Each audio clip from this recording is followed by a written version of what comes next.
사도신경은 우리가 이제 쭉 배워오고 있는데 크게 세 가지 부분으로 나뉘어져 있어요. 창조주, 하나님, 성부 하나님, 그리고 성자 하나님, 성령 하나님, 이렇게 세 부분으로 나뉘어져 있습니다. 우리 하나님은 이제 창조주이시고, 또 우리 예수님은 구원자이시고, 또 성령님은 우리의 삶을 다시 하나님께로 완성시켜가는 재창조 사역을 하시는 분이다, 이렇게 이해를 하실 수가 있는데요. 오늘은 이제 성령 하나님을 믿습니다라는 고백, 이 짧은 고백이지만 이제 우리가 앞으로 쭉 배워갈 텐데, 이 성령님을 통해서 새로운 공동체인 교회를 세워가는 것, 그리고 나를 새로운 존재로 또 새로운 관계들을 만나도록, 그리고 새로운 성취, 영원히 사는 것에 대해서 우리가 함께 배우게 될 겁니다. 여러분은 성령님 하면 뭐가 떠오르세요? 성령님은 누구시고 성령님은 무슨 일을 하시는지 여러분의 자녀들에게 또 동료들에게 이야기하실 수 있으십니까? 사실 성령님은 간단하게 뭔가 이런 분이다, 또 이런 일을 한다라고 이야기하기엔 너무 크신 분입니다. 신학교에서 성령론이라는 학문을 배우기는 하지만, 그리고 많은 학자들이 연구해서 뭔가 이렇게 책으로 성령님이 누구시고 무슨 일을 하는지를 기록해 놓기는 했지만, 사실 영적인 부분에 대해선, 어떤 영적인 세계에 대해선 우리가 차마 함부로 재단할 수 없고 판단할 수 없는 부분들이 많기에 우리가 그럴 수 있다는 걸 배우지만, 또 경험을 하지만, 그건 지극히 일부분이라는 걸 잊어서는 안 됩니다. 성령님은 계속해서 우리가 구하고 또 만나고 경험함을 통해서 알아가야 하는 분입니다. 개인적인 경험, 어떤 특별한 체험, 특별한 능력이 내가 성령님에 대해서 모든 것을 알았다라고 착각해서는 안 된다는 건데요. 신앙이란 늘 자기 확신을 경계해야 됩니다. 내가 다 알고 있다, 내가 경험해 봤다, 이것을 늘 경계해야 되는데요. 우리 성도님들께서 기억하셔야 하는 건, 성령님을 생각하면 보통은 어떤 성령의 충만, 방언, 은사, 능력들을 이제 떠오르게 되는데, 그것은 성령님에 대한 아주 일부분의 모습일 뿐입니다. 우리가 성령 체험이나 성령 충만, 이런 이야기를 강조하기도 하고 들으면 뭔가 특별한 능력, 어떤 특별한 권세, 아니면 특별한 체험, 이것이 우리가 어떤 성령에 대한 이해함을 가져오게 되는데, 물론 그런 경험들이 우리의 마음을 또 생각을 사로잡고 변화시킬 수 있지만, 성령님의 궁극적인 목적은 구원의 완성입니다. 이게 무슨 말인가 하면, 어떤 특별한 체험을 하도록, 어떤 특별한 일들을 헤쳐나갈 수 있는 힘을 주시는 게 아니고, 지속적으로 성화를 이루어가고 그로 인해 내 삶의 열매가 맺어지는 것이 바로 성령님의 하시는 일이라는 겁니다.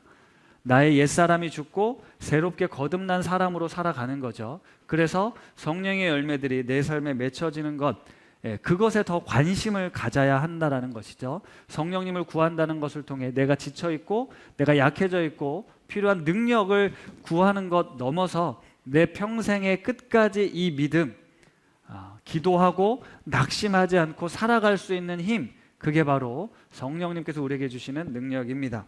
몇 년 전에 누가복음 성경 공부를 하면서 성령님에 대해서 누가의 관점과 또 사도 바울의 관점, 그리고 사도 요한의 관점을 제가 비교한 적이 있었습니다. 오늘은 누가의 관점, 또 바울의 관점을 간단하게 설명해 드리고, 오늘 본문 말씀처럼 요한의 관점으로 성령론을 살펴보려고 하는데요. 간단하게 지나가겠습니다. 누가의 성령론, 누가는 누가복음과 사도행전을 썼습니다. 그럼 누가복음이 강조하는 성령은 어떤 성령일까요? 선교하시는 성령님을 강조합니다. 사도행전 1장 8절, 우리가 잘 아는 말씀 있죠. 오직 성령이 너희에게 임하시면 너희가 권능을 받고 예루살렘과 온 유대와 사마리아와 땅끝까지 이르러 내 증인이 되리라. 성령님은 우리를 땅끝까지 주의 복음을 증거하는 능력의 영입니다. 이런 각오가, 물론 누가복음에도 다양한 성령님의 모습이 나타나지만, 누가는 성령님을 통해 능력을 받아 땅끝까지 복음을 전하는 것. 그럼 사도 바울은 어땠을까요? 사도 바울은 여러 목회 서신을 썼습니다. 목회 서신을 썼다는 얘기는 교회들에게 편지를 쓴 거잖아요. 그러니까 사도 바울은 성령님이 교회 공동체를 세우는데 그리스도인을 온전케 하는 그 목회적인 관점으로 성령님을 풀어갑니다. 뭐 로마서나 갈라디아서에는 성령님을 통해 내 안에 내 속사람의 변화를 이야기를 하고요. 고린도전서를 통해서는 은사들을 통해서 공동체를 세워가는 역할을 하신다. 우리 성령님은 우리 공동체를 든든하게 세워가는 일들을 하신다라는 것이고, 또 종말론, 지난주에도 배웠지만 종말의 때를 끝까지 거룩한 백성으로 살아갈 힘과 능력을 주시는 분이 바로 성령님이십니다. 그러면 요한은 어떤 성령님을 기록했냐? 요한복음의 주제는 예수 그리스도가 하나님의 아들이다라는 기독론, 하나님의 아들이라는 기독론을 강조하고 있습니다. 그래서 예수님은 누구냐면 바로 하나님이시다라는 건데요. 성령님은 누구시냐? 성령님도 하나님의 영, 그리스도의 영이다라고 이야기를 하고 있습니다. 역사적인 예수의 가르침과 삶을, 지금 역사적인 예수를 우리가 만날 수 없지만 그 성령을 통해서 오늘 내 삶에 그분과 함께 살아갈 수 있도록 그분의 가르침이나 그분의 생각이 우리 마음속에 또 우리 삶 속에 깨달아지고 살아갈 수 있도록 도우시는 성령이라는 거죠. 그러니까 성령님은, 우리가 성령님을 구한다는 건 바로 예수 그리스도를 구한다는 것이고, 성령으로 충만하다라는 것은 예수 그리스도로 충만하다라는 것입니다. 예수 그리스도 충만하다라는 건 나의 모든 삶이 예수 그리스도의 다스림을 받는다라는 의미가 되겠죠. 우리가 첫 해 요한복음을 주일 말씀으로 나누었습니다. 매주일 나누었을 때 사도 요한에 대해서 말씀드렸어요. 그분은 예수님의 제자 중에 가장 오래 산 인물입니다. 이게 무슨 말이냐면 예수님이 오셔서 이 땅을 살다가 죽으시고 부활하셨잖아요. 그리고 약속대로 성령이 오셔서 제자들이 확 바뀝니다. 그리고 복음을 땅끝까지 전하는 자들이 돼요. 곳곳에 교회가 세워집니다. 근데 그 사이에 어떤 일들이 벌어집니까? 예루살렘도 멸망을 하고요. 교회 안에 문제들이 생기기 시작합니다. 이단들이 침투했습니다. 하나님의 나라, 하나님의 공동체가 이 모양 저 모양으로 아파하고 피폐해지고 예루살렘은 멸망을 했어요. 그런 장면을 요한은 보았습니다. 어땠을까요? 선교하는 성령님, 교회를 세우시는 성령님이셨는데 지금 우리의 삶이 너무너무 어려운 거예요. 여전히 소망이 없습니다. 오신다고는 하셨는데 오시지 않는 지연된 종말론으로 인해서 모두가 힘들어하고 있었을 때 요한이 요한복음과 요한서신을 기록하면서 성령님이 무슨 일을 하시는지 아냐? 바로 이처럼 고난과 핍박과 어려움, 우리 눈에 보이기에는 모든 것이 무너진 것처럼 보이지만 아니, 성령님은 끝까지 우리와 함께 하셔서 우리를 구원의 완성에 이르게 해주시는 분이다 라고 이야기를 하고 있습니다. 왜요? 예수 그리스도가 임마누엘의 주님이고 내가 너희와 항상 함께 하겠다라고 약속하셨던 그 예수 그리스도가 지금은 성령님을 통해서 우리 삶 가운데 찾아오셨다라는 말씀이죠. 그래서 오늘 요한이 말하는 성령님의 그 여러 이야기들 중에 오늘 본문에 나오는 이 보혜사라는 단어를 여러분들이 기억하셨으면 좋겠습니다. 보혜사, 한자로는 지킬보, 은혜해, 스승사, 은혜로 우리를 지키시고 가르쳐 주시는 선생님이 바로 보혜사입니다. 영어로는 여러 단어들이 있어요. comfort가 있고 counselor, advocate, helper, 위로자가 되시고 상담자가 되시고 변호사가 되어주시며 돕는 자다라는 겁니다. 우리 성령님은 이처럼 다양한 모습으로 우리에게 찾아오시는데 이 단어들을 잘 생각해 보면 이 단어들은 영적인 단어가 아니고 매우 현실적인 단어들입니다. 저와 여러분이 지쳤을 때 성령님이 오셔서 위로를 해주시고요. 내가 억울한 일을 당했을 때 변호해 주시고요. 내가 도움이 필요할 때 도움을 주시는 분이 바로 성령님이시라는 거예요. 은혜로 우리를 지켜주시고 가르쳐 주시는 분이시라는 거죠. 그러니까 성령님은 우리의 현실, 우리가 살아가는 이 일상을 살아갈 수 있도록 도우시는 분이시다라는 겁니다. 그래서 우리가 일상을 살아가기 위해 바로 이 성령님을 구하는 것이라고 할 수 있죠. 요한복음 14장 26절입니다. 오늘 본문 말씀인데 한번 같이 읽겠습니다. 시작.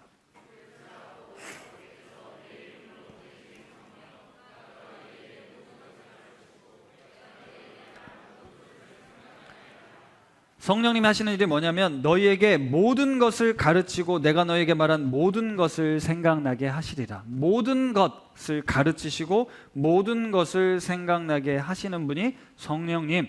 그 얘기는 뭡니까? 오늘을 살아가는 우리들에게 먼 옛날 예수 그리스도가 말씀하셨던, 살아내셨던 그 삶을 우리에게 가르치시고 생각나게 하셔서 그 삶을 살도록 도우시는 분이다라는 겁니다. 언제까지 그러실까요? 요한복음 14장 6절입니다. 내가 아버지께 구하겠으니 그가 또 다른 보혜사를 너희에게 주사 영원토록 너희와 함께 있게 하리니. 예수님이 내가 너희와 영원토록 함께 하시겠다는 약속을 지금 성령님을 통해서 계속 이어가고 있는 거예요. 영원토록 내가 너희에게 모든 것을 가르치고 모든 것을 생각나게 해주실 거다. 이 땅을 잘 살아갈 수 있도록 말입니다. 간단하게 정리하면 우리가 그동안 지금 예수님은 어디 계십니까? 하늘에서 보좌 우편에서 우리를 위해 중보하시고 우리를 다스리시고 우리를 지키시고 계시지 않습니까? 다시 오셔서 산자와 죽은 자를 심판하시기 전까지 우린 오늘이라는 시간을 살아가고 있는데, 예수님은 저 하늘에 계시지만 성령님을 보내셔서 보혜사를 우리에게 보내주셔서 우리가 잘 살아갈 수 있도록 도우시는 그 일을 하고 있습니다. 그게 바로 성령님의 역할인 거죠. 성령님을 믿습니다 라고 우리가 사도신경에서 고백할 때 이 고백은 시간과 공간을 뛰어넘는 예수 그리스도가 오늘 이 순간에도 나와 함께 하셔서 인격적인 교제를 나눌 수 있습니다 믿는 것이고요. 성경 말씀에 기록되어 있는 예수 그리스도가 오늘 내 삶의 현실에 찾아오셔서 나와 대화하시고 고민하시고 기도하시고 문제를 해결하시는 분이심을 믿습니다라는 고백이 되기도 하며, 성령께서 내가 하나님의 구원받은 백성으로 지금 이 죄악된 세상을 살아가는데 깨지고 상하고 지쳐 있지만 그래도 포기하지 않고 끝까지 주님 앞에 서는 그날까지 우리를 인도해 주시고 지켜주시고 보호해 주시는 분이십니다 라고 고백하는 겁니다. 그러니까 성령을 믿습니다라는 고백엔 우리가 끝까지 살아갈 수 있도록 지켜주실 줄 믿습니다라는 고백이라는 거죠. 아까 신방간대이 사진 잠깐 나왔어요. 글자 보셨어요? 11시 40분까지 놀다가 갔는데 신방을 가서 저희가 신나게 놀다 왔습니다. 준비한 예배와 성찬은 하지 못하고 그 과정에서 특별히 준비해 주신 보드게임에 빠져가지고 목회자들이 신나게 놀면서 사실 살아가는 이야기들 나누고 이렇게 했어요. 사실 그 가정의 기도 제목을 제가 먼저 받았기 때문에 가정을 위한 기도하는 시간도 필요했는데, 나중에 우리 집사님이 만약에 나 이런 상황 속에 예수님이 오셨다면 어땠을까? 근엄하게 말씀을 전해주시고 축복기도 하고 가셨을까? 아니 지금 목사님들처럼 오셔서 같이 웃고 즐기고 이야기 듣고 너무 따뜻합니다 뭐 이런 문자를 주셨어요. 네, 우리 교회 참 좋은 교회 아닙니까? 네, 그 집 아이들은 우리 전도사님 목사님하고 같이 게임도 하고 그런 시간을 보냈습니다. 근데 그날 준비했던 말씀이 오늘 설교를 준비하다 보니까 또 이렇게 자연스럽게 연결이 돼서 말씀을 나누려고 하는데, 소예언서 중에 하박국 선지서의 말씀이 있습니다. 하박국 선지서에는 유명한 말씀이 있어요. 아시나요? 하박국 선지자가 했던 유명한, 하박국 선지서에 나오는 유명한 말씀. 하박국 2장 4절에 오직 의인은 믿음으로 말미암아 삽니다 라는 구절이 나옵니다. 하박국 선지자는 하나님 앞에 사실 굉장히 불만이 많은 사람이었어요. 하나님이 계시는데 어떻게 이 선한 사람들이 고통을 받는데도 가만히 두십니까? 이 불의함에 대해서, 이 악함에 대해서 왜 심판하지 않으십니까? 묻는 거예요. 그랬더니 하나님이 나 다 알고 있어, 심판할 거야, 저 바벨론을 들어서 심판하실 거다. 그랬더니 더 화가 난 거예요. 아니 우리가 아무리 잘못을 해도 그렇지 우리보다 더 악한 바벨론을 들어서 우리를 심판하신다는 게 말이 됩니까? 난 도저히 이해할 수 없습니다 라고 하나님께 따져 묻죠. 하나님께서 이렇게 하박국에 대답하십니다. 똑똑히 듣고 모든 사람이 볼 수 있도록 큰 글씨로 써놔라. 반드시 종말의 때가 있고 심판이 있다. 그러니 의인들아 너희는 믿음으로 살아라. 그러면 물이 바다를 덮음같이 여호와의 영광을 인정하는 것이 세상에 가득하게 될 거다라는 말씀이었습니다. 이런 하나님의 응답에 하박국은 하나님 앞에 엎드립니다.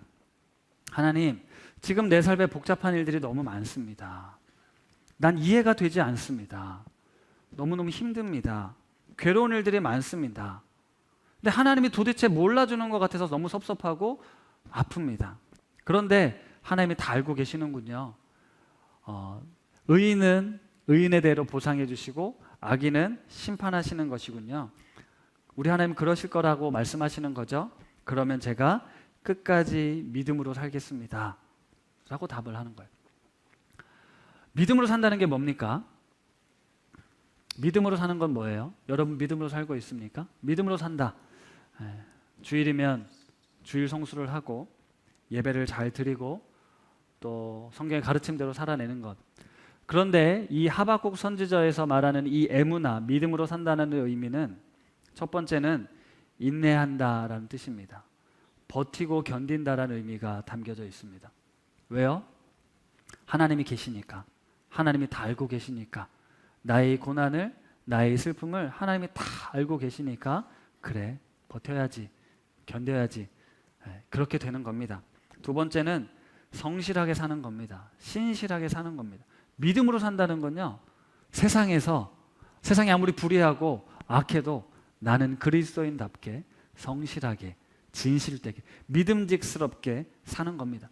세상 사람들처럼 똑같이 하지 않고 나는 하나님을 믿는 믿음 때문에 이렇게 산다라는 거죠.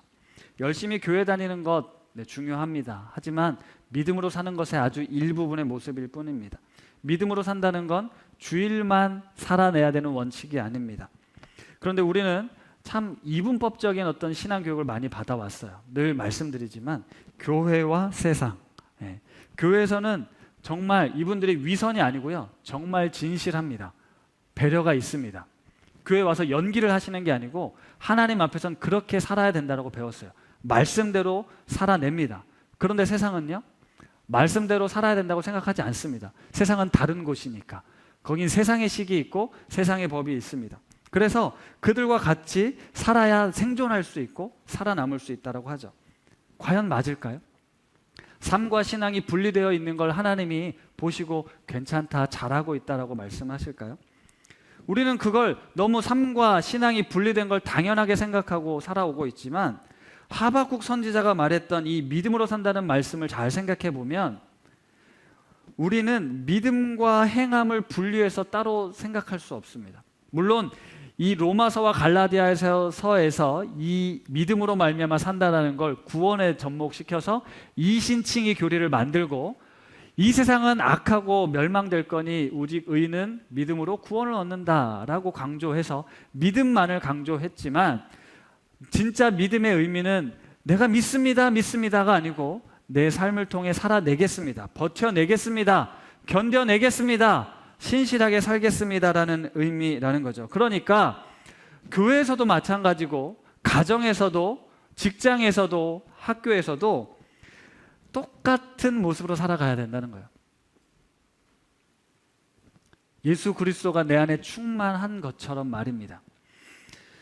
그래서 우리가 예수 그리스도를 직접 볼 수 없지만 성령님을 보내주셔서 우리에게 내가 너에게 모든 것을 가르치고 모든 것을 생각나게 해준다는 거예요. 모든 것, 우리 삶의 모든 것. 그래서 끝까지 신앙을 지켜낼 수 있도록 우리가 마지막 순간까지 믿음의 여정을 걸어갈 수 있도록 지켜주신다, 우리 성령님께서. 아멘. 그래서 보혜사 성령님께서 이런 일을 하실 거다라고 말씀하신 다음에 예수님이 뒤이어서 27절에 이 말씀을 하시는데요, 한번 같이 읽겠습니다. 시작. 평안을 너희에게 끼치노니 곧 나의 평안을 너희에게 주노라. 내가 너희에게 주는 것은 세상이 주는 것과 같지 아니하니라. 너희는 마음에 근심하지도 말고 두려워하지도 말라. 아멘. 평안, 그냥 마음의 평안. 문제가 생겼다가도 기도했더니 내 마음에 평안이 찾아온다. 이런 어떤 1차적인 평안의 의미가 아닙니다. 헬라어로는 에이레네, 히브리어로는 샬롬이라고 불리워진 이 단어들은 평안, 평화, 평강 뭐 다양하게 번역이 되어 수 있지만 본래적 의미는 구원의 의미가 담겨져 있습니다. 내가 너희에게 평안을 준다는 건 내가 너희에게 구원을 준다라는 거예요. 구원을 준다는 의미가 뭡니까? 본래의 질서를 다시 회복한다, 창조의 아름다움을 다시 회복한다라는 겁니다.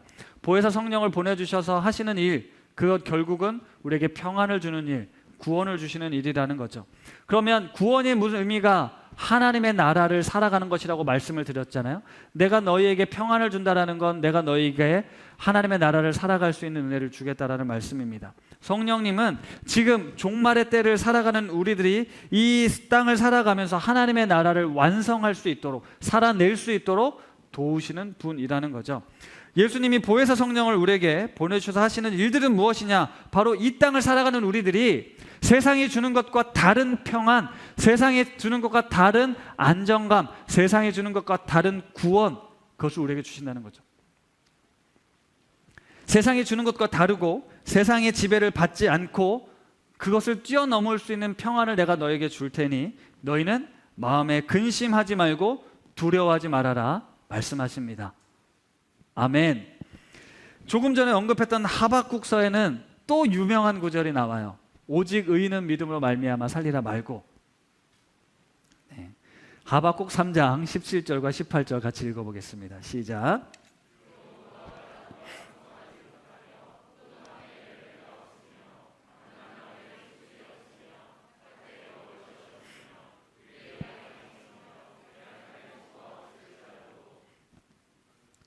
나는 여호와로 말미암아 즐거워하며 나의 구원의 하나님으로 말미암아 기뻐하리로다. 아멘. 아멘. 정말 그러시겠습니까? 아멘. 아무것도 없어도 여호와로 인해 기뻐하시겠습니까? 아멘. 예. 이런 상태인데 하나님을 기뻐할 수 있습니까? 하박국 선지자는 지금 고백하고 있어요. 앞에 무슨 내용이 나왔죠? 도대체 하나님, 나는 이해도 안 되고 너무 고통스러운데 하나님이 찾아오셔서 말씀하시잖아요. 믿음으로 말미암아 살 거다, 언젠간 다 알게 될 거다, 그랬던 하박국이 이렇게 고백하면서 마무리를 하고 있는 거예요. 수요 성경 공부 때 이 말씀을 가지고 이제 은혜를 나누니까 솔직히 목사님 자신이 없습니다. 소도 없고 양도 없고 먹을 것도 없는데 어떻게 기뻐하라는 게 말이 됩니까? 맞습니다. 말이 안 되죠. 세상적으로는 말이 안 되는 일입니다. 그런데 이 일을 누가 하시냐고요? 성령님이 하신다는 거예요. 성령님이 오셔서 내가 너에게 평안을 준다. 하박국 선지자가 삶을 보니 이건 도대체 답이 하나도 없는데 하나님이 계신 걸 알고 나니 야, 그래, 나라가 망하는 것 같고 곧 없어져도 이 세상의 것은 사라져도 영원히 남는 하나님이 계시는구나. 이건요, 무슨 어떤 신비한 종교적 뭔가 이렇게 뭐 약물 중독 뭐 이런 개념이 아닙니다. 약물 중독이 되시는 분들이 이 현실을 잊고 막 그런 거잖아요. 그런 환상, 환각이 아닙니다. 이건 현실입니다. 성령님께서는 우리가 이 땅을 살아가면서 물론 세상적인 기준으로 따지고 보면 걱정하고 염려될 것 투성이지만 내 안에 예수 그리스도가, 내 안에 하나님이 계심으로 말미암아 우리는 세상이 줄 수 없는 평안, 하나님의 나라를 누릴 수 있게 된다. 전 이걸 우리의 현실이라고 믿습니다. 제 삶에도 완벽하진 않지만 그래도 어느 정도 이루고 있는 것 같아요. 여러분의 삶은 지금 어떠신가요? 행복하십니까? 만족스러우십니까? 돈 버는 거, 애들 키우는 거, 공부하는 거 너무 행복하고 즐거우신가요? 그냥 죽지 못해 살고 있지 않으십니까? 우리는 왜 살고 있는 것일까라는 질문을 늘 던지게 됩니다. 성도님들을 이렇게 신방을 하잖아요. 주일날에 잘 지내시죠? 네, 잘 지냅니다. 신방을 했더니 죽어가고 있는 거예요. 정말 괜찮을 거라고 생각했고 문제가 없은 것 같지만 아픔이, 상처가 끊임없이 나오면서 힘겨우신 거죠. 목회자 기도회 아까 우리가 열심히 기도하지 않았습니까? 물론 연출된 사진이긴 하지만 우리가 기도하면서 기도 제목을 놓고 하면 너무 마음이 무너질 때가 많아요. 이분은 도대체 어떻게 버티고 있을까? 그러니까 이제 마음이 막 오락가락합니다. 진짜 너무 좋고 막 잘 행복할 때도 있는데 가라앉을 때는 푹 가라앉는 거예요. 이번 주에 우리 요순에서 한순의 집사님 동생분이 이제 갑자기 돌아가셨어요. 장례 이제 조문을 다녀오는데 그 소식을 너무 황당하고 힘들어서 마음이 막 너무 힘들었습니다. 근데 그날 저녁에 우리 교회 집사님들하고 또 목회자들이 한 차에 모여서 8명이 가는데 거기 아이들도 있고 시끌벅적 가는 거예요. 조문을 가는데 우리는 웃으면서 또 사는 이야기하면서 재밌게 가는 거예요. 가서는 또 조문을 하고, 이게 이런 삶이 우리가 계속 반복되는구나, 이게 삶이라는 생각이 들었거든요. 모두들 잘 살고 감사할 때도 있지만 때론 너무 죽을 것 같은 일들이 반복되고 있습니다. 그래서 사실 이번 주에 이런 생각이 다 들었어요. 저는 그런 생각 잘 안 하는데 맨날 목사님 버텨야 된다, 견뎌야 된다, 그래도 사랑해야 된다, 너무 힘들지만 용서합시다 라고 이야기를 하는데, 이거 말고 진짜 뭔가 주님이 나에게 특별한 능력을 주셔서, 자, 문제 있는 사람들 다 오십시오, 아픈 사람들 다 오십시오, 제가 안수하겠습니다. 기도했더니 문제가 해결되고 병이 낫고 귀신이 떠나간다. 그럼 뭔가 좀 신날 것 같은 거예요. 그렇지 않을까요? 여러분들 주일날 왔는데 목사님 기도받고 갔더니 막 자식이 뭐 이번에 수능이 대박이 터지고 뭐 아픈 문제가 낫고 그러면 예수 믿을만 날 것 아니겠습니까? 근데 우리가 예수 믿고 신앙생활 하는데 그런 일도 있겠지만 대부분은 여전히 삶의 문제들은 똑같고 더 나락으로 떨어지는 것 같을 때가 있잖아요. 그렇죠? 실제로 그런 일들이 일어날 수 있습니다. 하나님이 하실 수 있는 분이시니까요. 하지만 우리의 일상은 대부분 그렇지 않아요.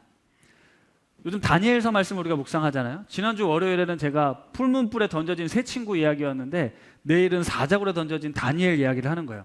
이 말씀을 보면 여러분, 어떤 위협과 두려움 앞에서 우리가 주님을 부인하지 않으면 하나님께서 풀문불에서, 뜨거운 불에서 우리를 건지시고 사자굴에서 건지실 겁니다. 아멘? 아멘 하고 갑니다. 근데 실제로 그런 일이 있을까요? 있을 수도 있지만 없는 일들이 다반사일걸요. 분명 나는 신앙을 지켰고 믿음으로 성실하게 했는데 돌아오는 게 하나님이 알고 계시는데 제대로 된 반응이 오지 않을 수 있습니다. 이 세 친구는 하나님이 지켜주실 겁니다, 그리 아니하실지라도 나는 하나님을 배반하지 않을 겁니다 라고 이야기를 합니다. 이게 믿음입니다. 실제로 칼에 목에 칼을 대고 너 예수님 부인하면 살려줄게 했을 때 무슨 소리야, 하나님이 날 한 번도 배신한 적 없는데 나도 주님을 배신할 수 없습니다. 그래? 죽습니다. 그렇게 수많은 사람들이 죽어왔어요.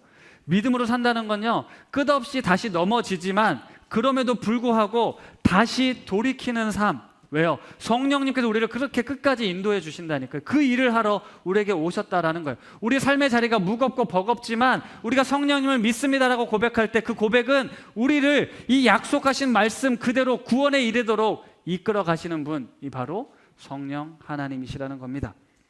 그러니까 우리가 하나님을 믿는다는 것, 우리가 성령을 구한다는 건 뭔가 드라마틱한 변화나 기적적인 역사들이 나타나는 걸 바라는 걸 넘어서서 내가 그럼에도 불구하고 끝까지 잘 버텨내겠다, 소망 가운데 기다리고 인내하겠다, 현재 그리고 지금 내가 할 수 있는 일들 성실하게 진실하게 살아내는 것, 바로 그게 믿음으로 사는 겁니다. 이 믿음으로 살아갈 수 있도록 성령님이 오늘 역사하시는 거예요. 그 일을 능히 도우시도록. 성령님께서는 내가 얼마나 가치 있고 소중한 존재인가를 알려주시고, 우리 성령님께서는 지금 내 옆에 있는 사람이 내가 너를 위해 붙여준 가장 소중하고 아름다운 보물이라는 걸 알려주시고, 성령님께서는 권능으로 내 주변의 문제와 어려움들을 다 뒤집어 놓을 수 있지만 그렇게 하지 않으시고 나를 뒤집어 놓으셔서 나의 세계관을 바꾸시고 나의 가치관을 바꾸시고 나의 깊은 곳으로부터 오래됐던 나의 쓴 뿌리들을 끄집어내셔서 이 불가능하다고 생각하는 것들을 바꾸셔서 온전한 모습으로 회복하실 것입니다. 내가 눈을 떠서 하는 모든 일들이 그래서 다 하나님과 관련되어 있는 거예요. 내가 만나는 모든 만남들이 다 하나님과 관련되어 있습니다. 먹고 자고 싸고 눕고 일하고 뛰고 공부하는 것, 밥하는 것, 청소하는 것, 뭔가 보고서를 쓰고 상사를 만나고 사람들과 만나서 일을 할 때 그 모든 것, 거기에 우리 주님께서 함께하고 있기에 세상 사람들은 어떻게 살아가는지는 모르겠지만 우리는 전혀 다른 삶을 살도록 도우신다라는 겁니다. 우리가 세상을 살아가면서 계속해서 양심의 가책을 느끼고 내가 이렇게 살아도 되는가라는 찔림이 있다면 잘 살고 있는 겁니다. 세상은 그렇게 살아도 돼라고 살고 있다면, 아무런 가책이 없다면 우리는 죽어 있는 걸 수 있어요. 예수님을 잘 믿고 있지 않는 걸 수 있습니다. 주님을 믿고 있다면 고민과 갈등이 끊임없이 계속될 겁니다.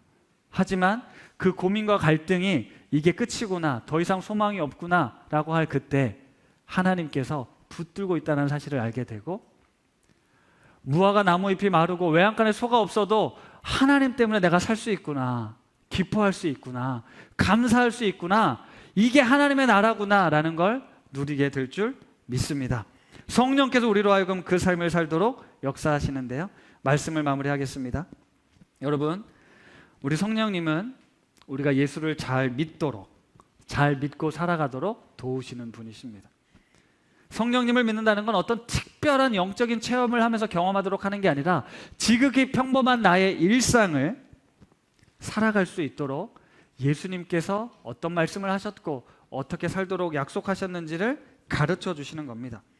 어떤 특별한 능력이어서 때로는 문제를 해결해 주기도 하고 병도 고침을 받을 수 있지만, 그게 필요하지만 그것보다 더 중요한 건 오늘 나의 평범한 일상에 죄와 사망의 법이 지배하고 다스리는 세상 속에서 하나님의 법, 생명의 법, 성령의 법에 다스림을 받도록 살아가는 것, 그것이 바로 진정한 구원이고 그 구원을 이룰 수 있도록 도우시는 분이 바로 성령님이십니다. 우리는 이것 때문에 예수를 믿는 겁니다. 오늘 내게 주어진 삶을 하나님의 나라로 살아갈 수 있도록, 그것을 누릴 수 있도록, 그 은혜를 경험할 수 있도록 살아가려고 우리는 예수를 믿는 것이고, 예수님은 보혜사 성령님을 보내주셔서 우리로 하여금 그 삶을 살도록 도우심을 믿습니다. 우리 우신 가족들 모두에게 이런 은혜가 임하기를 기도합니다. 이 시간 하나님, 나는 성령님을 믿습니다라는 이 고백에 담긴 의미들을 생각하며 성령이 오셨네 찬양 함께 고백하겠습니다.